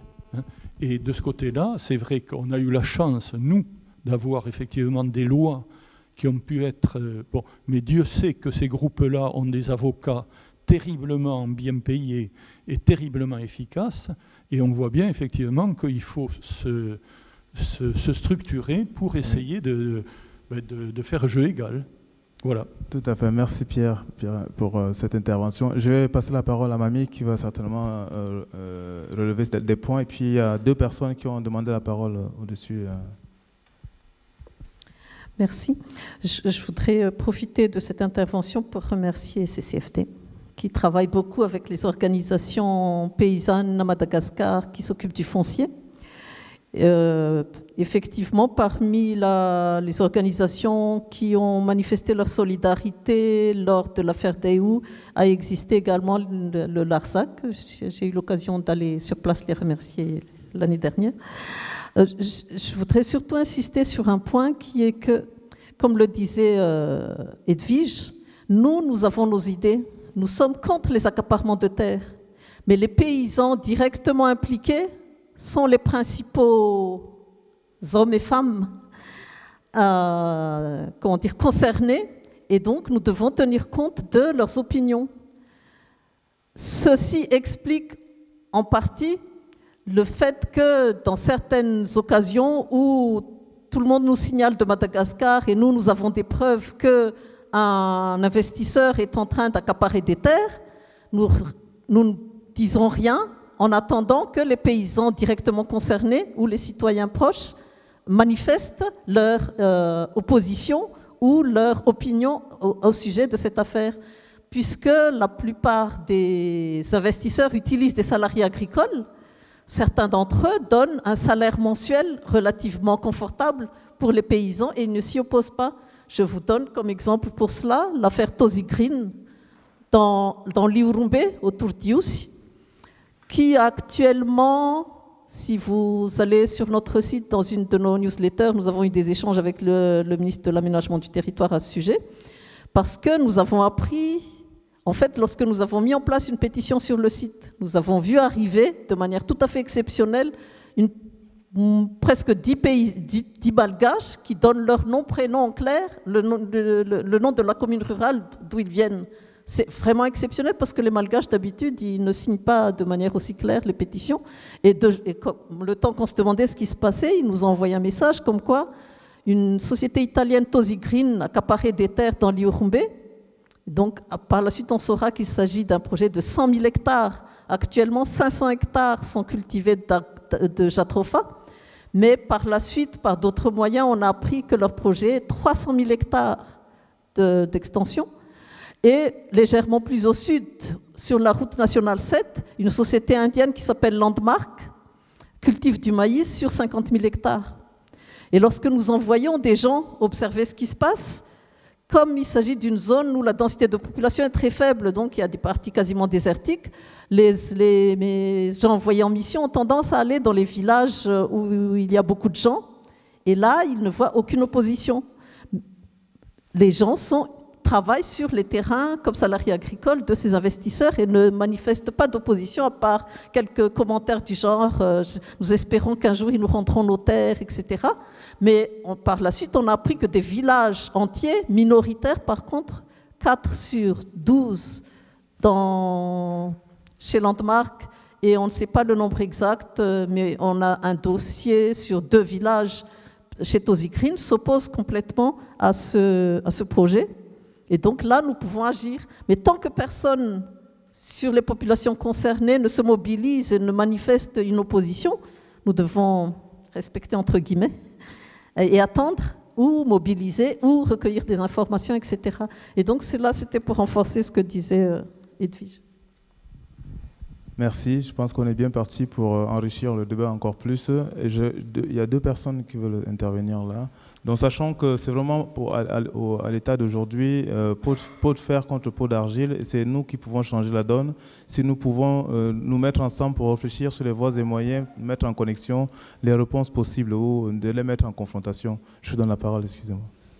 Bonsoir, je m'appelle Roger Lafosse, je suis un ancien élève de cette école. Et à l'issue de mes études, je suis allé faire la coopération au Cameroun pendant 4 ans. Comme je suis assez vieux, j'ai vécu une partie de la guerre du Cameroun, en tout cas une petite partie que j'ai pu percevoir. Et donc par la suite, je me suis intéressé à ces événements-là. Actuellement, il sort des livres assez intéressants sur cette guerre du Cameroun qui a été menée par les Français contre la population camerounaise au moment de la guerre d'Algérie. Elle a fait beaucoup de victimes et on a beaucoup de précisions actuellement au sujet de cette guerre parce qu'il y a des documents qui sont déclassifiés et donc les autorités vont avoir de plus en plus de mal à nier l'existence de cette guerre. Fillon a nié, etc. Mais bon, il se trouve que le groupe communiste a interpellé le gouvernement pour dire qu'est-ce que c'était cette guerre. De même, les Verts ont interpellé le gouvernement. Donc c'est quelque chose qui est en train de sortir actuellement. Pour vous dire que depuis ce temps-là, c'est toujours le même gouvernement qu'on a mis en place. C'est-à-dire que ce pays n'est pas indépendant, puisque c'est le Premier ministre du président qui a été mis en place à l'époque, qui est actuellement en train de diriger ce pays. Et il a été mis en place de telle sorte qu'on puisse piller le Cameroun à nos aises. Et puis si jamais il y avait des troubles trop grands, on a formé des militaires et des miliciens pour que ces populations qui pourraient se révolter soient réprimées. Et si jamais il n'y arrivait pas, je pense qu'encore aujourd'hui, on enverrait des troupes. Ce que je veux dire actuellement, c'est que ce qui se passe n'est absolument pas nouveau. C'est quelque chose qui perdure, tout simplement. Et il est quand même regrettable que les Français continuent à voter pour des gens qui mettent en place des systèmes pareils. C'est vraiment ahurissant pour moi. Et je suis un peu... désolé de voir que je m'adresse à si peu de Français dans cette salle actuellement. Oui. C'est ça qui est le plus regrettable, bien sûr. Voilà. Je vous remercie. Merci pour cette contribution. À savoir que c'est le travail que nous mettrons en place pour informer, débattre, mettre sur la table ce type de questions qui, petit à petit, le chemin faisant, fera que on aura des salles beaucoup plus pleines. Quoique on était parti sur le nombre que nous sommes, hein, on n'a pas trouvé plus petit en termes de salles. On essaiera de faire en sorte que, je pense que nous sommes un bon nombre là. Donc du coup, pour parler du Cameroun, effectivement, les problèmes des accaparements des terres ont commencé depuis très longtemps au Cameroun. Et il faut savoir que derrière la mobilisation, parce qu'on parle là des méthodes, comment est-ce qu'on peut faire émerger ou alors se structurer une société civile qui porte une réponse percutante contre les accaparements de terres. Mais il faut savoir que depuis à la base, les partis politiques avant 1950, afin d'intéresser la société civile de l'époque, avaient été obligés de leur faire savoir que, en mettant en place un système de lutte contre le chef, leurs terres seraient rendues. Et bien parce que déjà à cette époque-là, les chefferies, les chefs avaient l'habitude de préempter comme ça des terres par le droit du chef. Et c'est ça que le pouvoir colonial avait exacerbé plus ou moins en utilisant ce mécanisme de préemption pour installer des grands groupes. Et donc du coup déjà il y a des partis politiques appuyés par des groupes communistes de l'époque avaient essayé de lever et avaient réussi d'ailleurs, de lever une résistance populaire, ce qui a donné lieu à cette guerre, avec quelque chose qui s'apparente à un génocide du peuple bamileke, mais qui avant était nié et qui commence à être reconnu. Mais enfin, en tout cas, on était déjà sur les questions des terres. On était déjà sur le fait que nous allons nous rentrer en mobilisation pour récupérer nos terres, en tout cas pour empêcher ceux qui nous gouvernent de venir préempter comme ça, prendre d'un droit qu'on ne sait pas d'où, nos terres et nous en déposséder. Donc, ça peut être un axe de dire... on va construire des mobilisations aussi sur l'intérêt que la lutte elle-même porte. Donc tout ça, c'est en réflexion. Et je pense que d'un côté, les associations comme CCFD et même le CRID par le réseau Ritimo travaillent sur des plaidoyers et sur de l'information sur la question, sur l'explicitation de cette question. Ajouter à cela des groupes de travail comme ce que nous pouvons monter sur Midi-Pyrénées à verser au débat, des tables rondes et même des conférences, des temps d'échange comme nous avons là, feront que ces sujets seront familiers et en fin de compte, les solutions et les réponses paraîtront beaucoup plus claires, beaucoup plus évidentes. Et les dispositifs juridiques vont également suivre, parce que là j'étais à une conférence avec Amnesty International qui, au-delà de tout ce qui concerne l'aspect juridique international, s'intéresse aussi à ces questions des terres. Par exemple au Nigeria, en couplage avec la pollution du groupe Shell, je crois, si je ne m'abuse. Et donc, du coup, il y a des connexions entre ces problèmes d'accaparement des terres et des problèmes réels de survie des populations à la base. Et donc, ce n'est qu'en se saisissant de façon organisée de ces problématiques que nous pouvons trouver, en tout cas, voir poindre des solutions. Je vais donner la parole à la personne qui a été très patiente, monsieur qui est derrière. Merci. Bonsoir, Serge.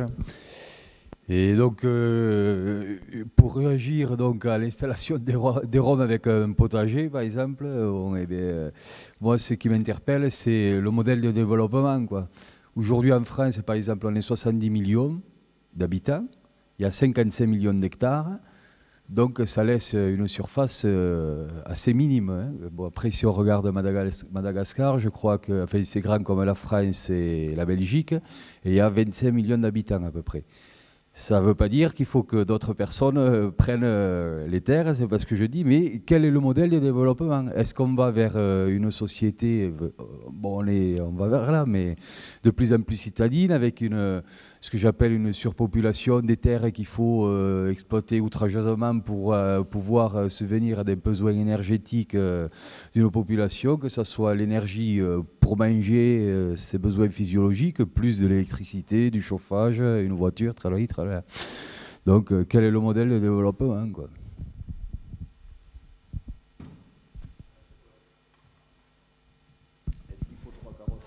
Merci pour la question. Je ne sais pas qui d'Elvige et Mamie ont besoin de répondre. La question, c'est au niveau du modèle de société. C'est vrai que si nous luttons contre, nous essayons de porter une réponse contre les accaparements des terres, il faudrait savoir ce qu'on propose derrière. Est-ce que c'est une occupation du sol à l'usage et finalement pour aller où, vers où? Est-ce que ça ne demande pas finalement de revoir complètement tout le système de vie? Et si jamais on laisse les terres à chacun, à l'usage, il va falloir peut-être réfléchir à une autre façon de vivre, de consommer, de se projeter vers l'avenir, en tout cas d'exister. Justement, c'est à ça aussi. C'est à ça aussi qu'il faut qu'on pense. C'est très juste que nous, ici, on a 70 millions, on est en ville, et on se met tous en ville, et là-bas, il y a de l'espace. Bon, que éventuellement, il y ait des cultures de chez eux, parce qu'ils ont des terrains qui marchent bien, qui nous servent, mais ça reste leur terrain. Ça reste leur terrain, et c'est par des contrats, et des contrats normaux et bien établis que ça se fait. Et pas en douce comme ça. Voilà. Là, on est sur la propriété, sur un débat de la propriété, mais aussi, donc il faut aussi ce modèle de développement par rapport à cette unité énergétique. Ah, mais on est d'accord. Mais c'est pour ça que. La croissance démographique sur la planète, puisqu'on est dans une période de. Tout à fait. Il faut vraiment y penser. Tout à fait, mais c'est à ça qu'on doit réfléchir quand on se réunit, de voir quelle approche, en respectant tout un chacun et en faisant en sorte que ça soit à peu près réparti. Qu'on n'ait pas, nous, par exemple, 3 millions de gens qui crèvent la dalle parce que c'est comme ça, alors qu'il y a toutes les possibilités. Voilà. Donc il y a peut-être un besoin de transparence aussi dans ce qui se met en place. Parce que, hormis le fait que si l'Afrique est ainsi convoitée, c'est les prix bas, comme le disait Mamie, c'est aussi l'absence de dispositifs de protection lorsque les contrats sont faits et l'opacité sur ces constructions. Alors, c'est vrai qu'autour de tout ça, on pourrait se dire, mais c'est pas si mal que ça si finalement les terres sont présentées au prix pour être utilisées. Alors, à quelle fin? Pour produire quoi? Et vers qui? Pour aller où? Par rapport à l'univers, à notre environnement, par rapport à la population qui vit sur place et au développement du lieu. Mais au moins que les choses soient claires, que les choses soient transparentes, qu'elles soient ouvertes et que finalement, quand on a besoin de monter un projet sur un village, qu'ils ne se rendent pas compte un matin que les bulldozers arrivent et qu'il y a des hommes en béret et des hauts gradés qui donnent des ordres et qu'on ne peut pas lever le petit doigt. Donc, au moins qu'il y ait cette clarté-là, qu'il y ait un débat. On a des pays où le débat est pratiquement impossible. C'est vrai qu'il va falloir donc finalement, en construisant des réponses, s'appuyer ou se mettre en adaptation avec les contextes sociaux, politiques, sociaux, culturels et tout ceci. Mais l'idée ici, c'est seulement de dire si on ne fait rien, si on ne réfléchit pas à ces questions-là, si on ne mutualise pas suffisamment, rien que d'en parler comme on le fait, en ouvrant les horizons, eh bien, il y aura toujours cette réponse. C'est la vie. ils feront ça. Peut-être dans 100 ans, nos enfants récupéreront des terres, mais sauf que dans 100 ans, ça fera comme les abonnements téléphoniques. Avant, il y aura d'autres contrats qui reprolongeront pour 24 mois. Enfin, je prends pour le cas du téléphone. Et là, pour 1000 ans, n'oublions pas qu'un bail amphithéotique peut aller, en théorie, de 99 ans à 999 ans. C'est comme ça que l'encyclopédie l'explique. Et donc, du coup, jusqu'à quand ça s'arrête? Voilà. Bon, alors, je vais peut-être donner la parole à Mamie. Moi, je voulais juste faire quelques propositions. Ces idées que nous sommes en train de développer, moi je pense qu'elles ont besoin d'être clarifiées, écrites et diffusées dans certains pays. Je pense en particulier à Madagascar, où les gens, surtout les gens qui ont réussi, les pas pauvres, on va dire, ont tendance à rejeter tout ce qui est naturel, tout ce qui est traditionnel, à mépriser les paysans. J'ai discuté récemment avec un thésard qui m'a dit qu'il fallait vider toutes les campagnes et envoyer tout le monde dans les villes, etc. Je ne vous dis pas le type de discussion qu'on peut avoir. Mais donc, dans certains pays comme Madagascar, je ne vais pas dire africain parce que je ne connais pas tous les pays, il y a des idées sur lesquelles les Européens, les Occidentaux sont en train de revenir parce qu'ils pensent avoir commis des erreurs. Et chez nous, dans nos pays, certains ils poussent dans ce sens encore. L'autre point que je voulais suggérer, c'est que la solidarité internationale est très importante et lorsqu'elle est réalisée, c'est primordial de diffuser l'existence de structures et d'organisations qui soutiennent les organisations au pays, au niveau local. Je prends un exemple. Lorsque l'affaire Daïwa a éclaté en 2008, nous avons créé le collectif en Europe parce qu'il n'y a pas eu beaucoup de mobilisation à Madagascar et nous avons ressenti le besoin de le faire. Mais en fait, en revenant sur l'histoire, nous avons noté que c'est peut-être dû au fait qu'en 2006, il y a eu un accaparement de terre à Nalavour. C'était un national riche, a envoyé les forces de l'ordre pour expulser les paysans. On ne sait pas ce qui s'est passé, mais les forces de l'ordre ont tué une vieille dame. Les paysans, très en colère, ont réussi à tuer 3 membres de forces de l'ordre. Et les paysans, les villageois, sont passés en justice et 13 ont été condamnés à mort. Les condamnations à mort à Madagascar étant mutées en emprisonnement à perpétuité, c'est l'État, le dernier État d'informations qu'on a de cette situation. Et actuellement, personne ne sait ce qui est advenu d'eux parce que personne n'était organisé sur ce plan. Et je pense que c'est une des raisons qui a bloqué les Malgaches à ne pas trop s'opposer alors que tout le monde parle d'accaparement de terre dans toutes les régions tous les jours. C'est qu'ils ont peur de la répression. Et si ici, il existe des organisations suffisamment solides pour les aider, je pense que ça aidera dans tous les pays. En tout cas, pour Madagascar, nous recevons beaucoup de demandes et d'informations. Même s'ils ne se montrent pas, ils savent que quelqu'un fait quelque chose et ça les aide beaucoup. Juste une dernière information, à Paris est en train de se mettre en place un collectif français, collectif des organisations françaises contre les accaparements de terre, auquel appartiennent de nombreuses organisations telles que CCFD, Survie, Peuple Solidaire, etc.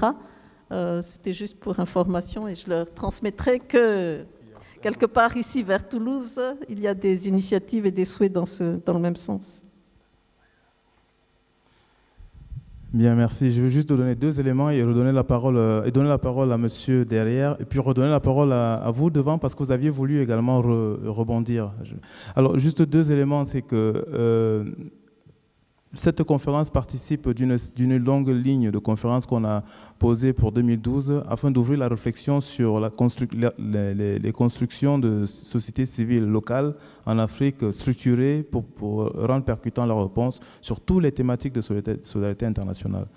Alors l'idée c'est quoi? C'est à terme en 2015, nous voulons arriver sur une idée que tous les volontaires qui seront envoyés ou qui travaillent sur des projets de solidarité internationale dans les pays d'Afrique ou d'Asie ou d'ailleurs, qu'ils, à un moment donné, bénéficient de quelques modules de formation au départ sur les jeux d'acteurs, sur la possibilité de déceler dans un groupe les personnes qui pourraient porter une mobilisation après que les projets soient finis. Parce qu'on a remarqué que cet engouement que les projets créent retombe dès que l'ouvrage est réalisé et que les gens sont partis. les volontés sont parties. Alors l'idée, c'est de se dire, cette société civile, peut-être le point de départ, ce serait de partir des projets existants. Là, on travaille sur un projet autour de l'eau, on va avoir un quartier qui va faire des réunions, des sensibilisations, il y aura du monde. Alors comment dans ce quartier, on arrive à maintenir ce flambeau, même après que l'ouvrage de l'eau soit passé, et que les peuples sachent que quand ils portent ensemble un projet, qu'ils arrivent à bout et que le projet est réalisé, il y a une certaine dignité et qu'on peut aller vers d'autres projets comme lutter ensemble en bloc contre un accaparement de terre, par exemple, ou comme une déforestation. Donc, cette société civile que nous appelons de tous nos voeux, là-bas, bien sûr, ici, elle est suffisamment structurée, mais tant mieux, et comme ça, on peut réfléchir ensemble et mettre en réseau. Ça, c'est le premier élément. Le second élément, c'est que, en fait, les accaparements de terre, le fait justement que ce soit masqué derrière des choses, derrière des sociétés ou des entreprises locales, nous appelle à une grande vigilance. Parce qu'aujourd'hui, au Cameroun, on a remarqué que les accaparements de terre se font par les Camerounais eux-mêmes. Alors, pendant que les jeunes quittent les zones rurales pour aller en ville chercher du travail et abandonnent les terres ancestrales, eh bien, les jeunes qui ont fait des études à l'étranger et qui sont revenus comme fonctionnaires ou comme ministres ou comme haut gradés vont se préparer une retraite en signant des contrats avec des grands groupes américains et des pays occidentaux, retourneront en tant que fils du pays dans la région, dans le village, et va donc comme ça récupérer les terres pour plusieurs familles à la fois. Et c'est un accaparement, et finalement les terres passent de main en main, logiquement soit dit officiellement, mais en fait c'est de paysans à grands groupes derrière. Donc il y a des formes d'accaparement de terres qui sont très insidieuses, très sournoises, pas dites en tout cas au début. Donc il faut qu'on soit assez vigilant pour porter une réflexion là-dessus, une information claire, précise, mais surtout structurée pour que les personnes au local sachent de quoi on parle. Voilà, je voulais juste mentionner ces 2 points et je donne la parole au monsieur à ma droite en haut. Oui. Je vous remercie. Moi c'est Raphaël Abanda, je viens du Cameroun. Je vous remercie pour cette conférence. Vous avez souligné en montrant un documentaire là sur la SOSUCAM. Je pense qu'actuellement, par exemple au Cameroun et dans d'autres pays du monde entier, la mobilisation internationale a été très forte pour les accaparements. Donc, ce qui fait que personnellement, je pense qu'il faudrait beaucoup assister à la société civile et les populations locales pour celles qui ont déjà eu à signer des contrats avant, par exemple, ceux qui ont signé, par exemple, la SOSUCAM il y a 40 ans, 50 ans, bon, elles ont été indemnisées, les populations, mais 40 ans, 50 ans après, ça ne vaut plus rien pour ces familles-là, parce que les prix étaient très bas, et par la suite, très souvent, toutes ces familles travaillent comme ouvriers dans ces sociétés-là. Or, actuellement, pour les nouveaux accaparements de terres, c'est assez difficile parce que l'opinion publique est suffisamment mobilisée. Donc, il faudrait beaucoup aussi vous concentrer sur les populations qui subissent déjà ça depuis 40 ans, 50 ans, qui n'ont pratiquement de terrain à cultiver et qui ont peu de moyens. Si vous pouvez vraiment les appuyer dans leurs revendications, parce que quand ils ont déjà été indemnisés 40 ans après, on leur dit... ils ont toujours pas de terre quand même 40 ans après, et ils n'ont plus le fruit de l'indemnisation qui était souvent $5 dans certains cas. Donc la société leur dit, vos grands-parents ont été indemnisés et ils n'ont vraiment plus rien à faire. Donc voilà, c'est un axe de réflexion, c'est un autre axe de réflexion. D'ailleurs, on va prendre contact. D'ailleurs, enfin, moi j'ai des contacts un peu avec quelques associations de défense là-bas. Oui. Mais si vous avez des personnes ressources sur place, n'hésitez pas à vous marquer pour qu'on se mette en relation avec ces personnes ressources qui, elles, pourront nous dire comment, enfin ensemble, on pourra mettre en route la réflexion là-dessus. Peut-être les informer sur ce qui s'est passé ailleurs par rapport aux terres qui avaient été accaparées 100 ans derrière et ce qui a été mis en place légalement. Étant entendu que le foncier dans chaque pays fonctionne de façon différente, il y a des solutions simples qui ont été appliquées ailleurs, comme par exemple de mettre en mutualisation, en coopération, faire des coopératives de propriété, ce qui a rendu plus compliqué le fait de préempter des milliers d'hectares. Il y a des solutions comme ça selon le code foncier d'un pays ou d'une région qui a permis que les accaparements de terres soient ou évités ou rendus difficiles en tout cas. Donc, on prendra, pour terminer, juste pour dire qu'il faudra aussi vous appuyer sur les prix réels parce qu'il n'y a pas un prix réel là, pour l'achat des terres en zone paysanne au Cameroun. Les prix sont très bas. Donc il faudrait peut-être se concerter à voir un canevas pour dire que telle région, tel prix, ça tel open terrain pour telle exploitation, ça peut faire ci ou ça. Comme les prix sont discriminants d'une région à une autre, ce qui fait que c'est très difficile de pouvoir aller sur une base. Je vous remercie. C'est moi, merci. Donc ce sont autant d'axes de travail, de dire que si finalement la population ne veut pas céder les terres, qu'il y a un moyen, et si elle veut céder les terres, qu'il y a des prix qui existent et des méthodes de travail, en tout cas des méthodes de traitement dont il faut qu'ils soient informés. D'accord, donc on prend note, mais n'hésitez surtout pas à vous porter sur... Merci pour la contribution. Alors d'autres personnes voudraient... On a encore 3 petites minutes avant que Manu Dada vienne faire crier le tambour. Par rapport à ce qui vient d'être dit, j'ai juste une information. Au Sénégal, existe une société civile axée sur les accaparements des terres déjà très active. Chaque fois, il ne s'agit pas uniquement de paysans, mais d'un regroupement de différents, de différentes personnes qui s'appelle le CRAF. À ma connaissance, chaque fois qu'ils apprennent qu'il y a un accaparement de terre ou un projet dans un endroit, ils envoient une délégation pour mobiliser et aider les gens qui sont sur place. Au Mali, l'Europa fait quasiment la même chose. Donc, en fait, dans les différents pays, il existe déjà des débuts d'action qu'il ne faudrait pas ignorer.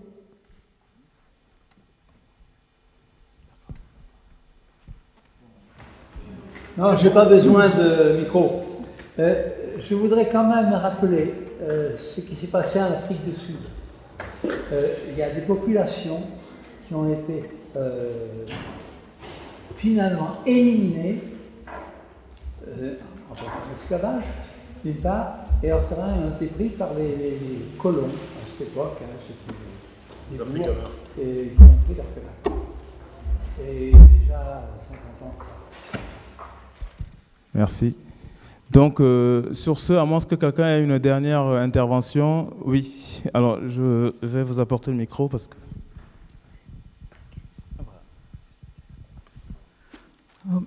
Oui, je pense que... Enfin, vous en avez parlé au début, c'est autre chose. Bon, en Amérique du Sud, je pense qu'on arrive à faire la comptabilité des hectares concernés quand il y a la restitution par les organisations indigènes. Et eux, ils sont très organisés de ce point de vue-là. Ils comptent très très bien chaque fois dans leur pays. Ils font des cumuls pour savoir effectivement. C'est à ce moment-là qu'on sait le nombre d'hectares qui avaient été accaparés quand les terres sont restituées. Bon, c'est un élément intéressant et je dirais que ça s'appellerait, enfin, bon, c'est pas de la comptabilité de l'au-delà, c'est de la comptabilité a posteriori. Et par contre, je pense que c'est exactement la même chose, c'est-à-dire que quand elles ont été accaparées, elles ont été dans le bilan d'une entreprise, immobilisées, louées pour rien ou achetées pour rien. Donc, je pense qu'effectivement, c'est le même problème. Merci. Donc, sur ce, je vais dire merci à Elvige et merci à Mamie. Merci à tous ceux qui ont pris la parole ce soir pour contribuer au débat. Notre échange a été filmé, donc des éléments seront montés et mis à disposition sur le site de l'association Tetla, sur celui de Survie et sur le collectif, et même sur Peuple Solidaire si jamais Elvige fait remonter. Donc maintenant, Manu Dada, comme il est coutume dans nos pays d'Afrique, en général, on dit beaucoup de choses avec le tambour.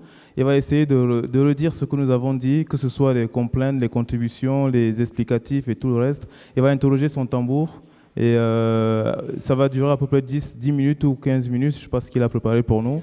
Bon, je m'appelle Dada Manu, ou Manu Dada comme vous dites. Mon nom en fait, on s'appelle par nos noms au Cameroun et chez nous, mon nom veut dire qui marche lentement, marche sur longtemps. Très bien. Alors je pense que ça épouse un peu ce que vous étiez en train de faire. Il faut déjà poser une pierre, il faut aller lentement. Mais si vous êtes sûr que vous allez sûrement, ce qui est sûr, ce que vous avez dit sans cesse, ça c'est vraiment entendu partout dans le monde. Alors je vais donner ma pierre pour que les choses avancent, comme on a dit tout à l'heure, comme ça se passe chez nous en Afrique. Et je vais vous entretenir sur 3 thèmes principaux. Voilà. C'est tout ça, c'est le français, on le mélange et puis ça nous permet d'avancer. Et c'est beaucoup plus, parce que je viens de l'ouest du Cameroun et chez nous on pleure beaucoup. On pleure quand on a faim. On pleure quand il y a deuil. On pleure quand... Même quand c'est la joie, on pleure. On pleure pour manifester sa joie. Et après, je vais faire une autre chanson qui sera beaucoup plus, je pense, du Sahel. Et je vais finir avec le centre du Cameroun où on va faire des grandes festivités. Je vous remercie.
Yeah!